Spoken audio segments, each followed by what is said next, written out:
नहीं पारबौ झमेला में लहंगा चोली से हो किन देबौ नहीं पारबौ झमेला में। चुप रे छोड़ा बेसी नहीं बाज नहीं पर हमरा फेरा में। चुप रे छोड़ा बेसी नहीं बाज नहीं पर हमरा फेरा में।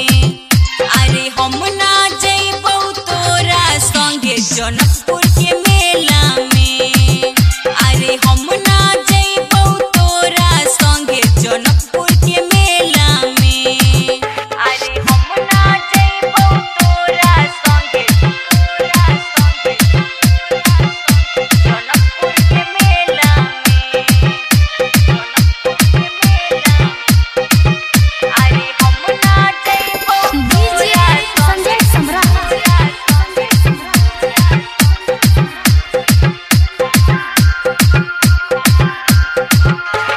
जानकी मंदिर जे देखैबो ऑटो रिक्शा पर घुमैबो धमता धमला जाके तोहरो जनक के धनुष देखैबो। जनक के धनुष देखैबो। जनक के धनुष देखैबो। जानकी मंदिर जे देखैबो ऑटो रिक्शा पर घुमैबो धमता धमला जाके तोहरो जनक के धनुष देखैबो। गंगा सागर में तोहरो निहैबो सुंदर बिहानी में। गंगा सागर में तोहरो निहैबो सुंदर बिहानी में। केदार में केदार कच से हो किन देबौ चढ़ल जवानी में। डार में केदार कच से हो किन देबौ चढ़ल जवानी में। अरे हम ना जइबौ तोरा संगे जनकपुर के मेला में। जनकपुर के मेला। अरे हम ना जइबौ डीजे संजय सम्राट।